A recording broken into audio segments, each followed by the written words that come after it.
selamat pagi. Nama saya Tiara Putri Hidayat, mahasiswi dari Universitas Dian Nusantara, Fakultas Ilmu Sosial dan Bisnis, Program Studi Akuntansi.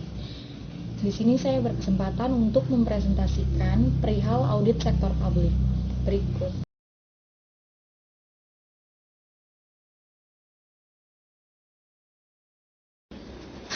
Audit sektor publik menurut Undang-Undang Nomor 15 Tahun 2004 tentang pemeriksaan, pengelolaan, dan tanggung jawab keuangan negara mendefinisikan pemeriksaan adalah proses identifikasi masalah, analis, dan evaluasi yang dilakukan secara independen, objektif, dan profesional berdasarkan standar pemeriksaan, dan untuk menilai kebenaran, kecermatan, kredibilitas, dan keandalan informasi mengenai pengelolaan dan tanggung jawab keuangan negara.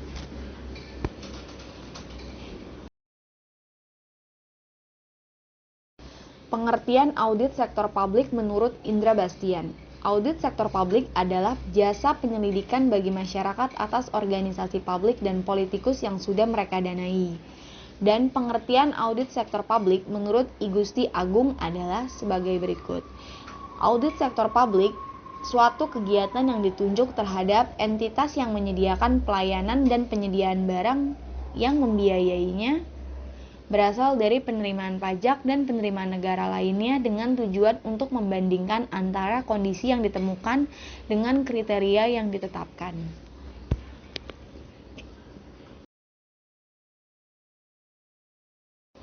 Untuk menjadi auditor, kita memerlukan beberapa syarat, yaitu syarat pertama adalah seorang auditor itu perlu kompetensi. Kedua, seorang auditor itu harus independensi. Dan ketiga, seorang auditor memerlukan kecermatan dalam melaksanakan setiap tugasnya.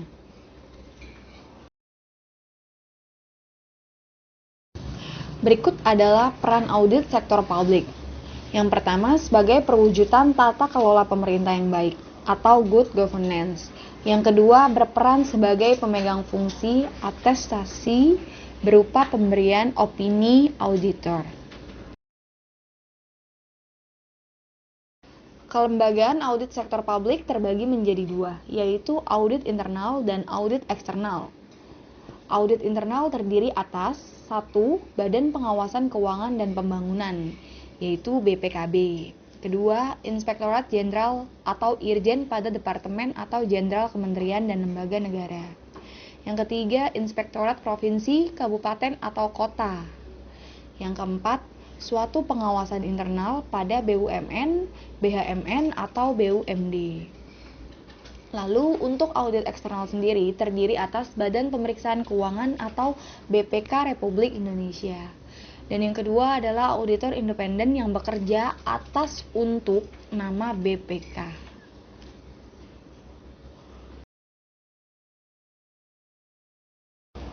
Cakupan audit sektor publik. Ada beberapa cakupan audit yang dipergunakan sebagai pemahaman untuk memperdalam metode audit. Cakupan tersebut adalah sebagai berikut.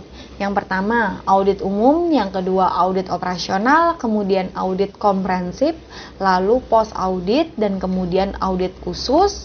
Yang keenam, audit atas kecurangan, lalu evaluasi. Selanjutnya adalah audit pajak, audit sosial, audit mutu. Selanjutnya adalah audit tunggal, audit berbasis resiko, audit ketaatan, lalu due diligence audit. Yang kelima, audit lingkungan audit. Dan nextnya katalosator, lalu objek pemeriksaan, selanjutnya electronic data processing. Dan yang terakhir adalah audit eksternal dan audit internal.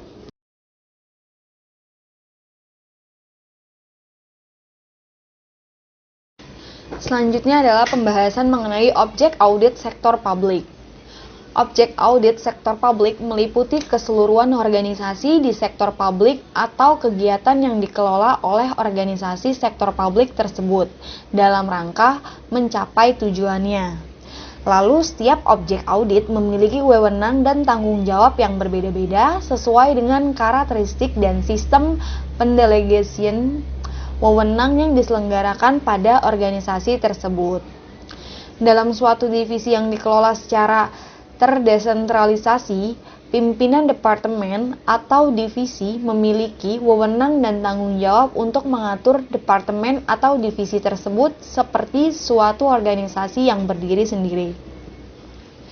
Dan perencanaan, pengelolaan, pengendalian, sampai pengambilan keputusan yang berkaitan dengan departemen atau divisi menjadi wewenang dan tanggung jawab pimpinan departemen atau divisi tersebut, yang akan dipertanggungjawabkan bersamaan dengan penyajian laporan departemen atau divisi kepada pimpinan organisasi. Suatu departemen atau divisi dalam organisasi publik dapat berupa kementerian, pemerintahan daerah, badan usaha milik negara, badan layanan umum, atau sejenis lainnya. Departemen atau bagian dalam suatu organisasi memiliki wewenang dan tanggung jawab utama pada departemen atau divisi tersebut.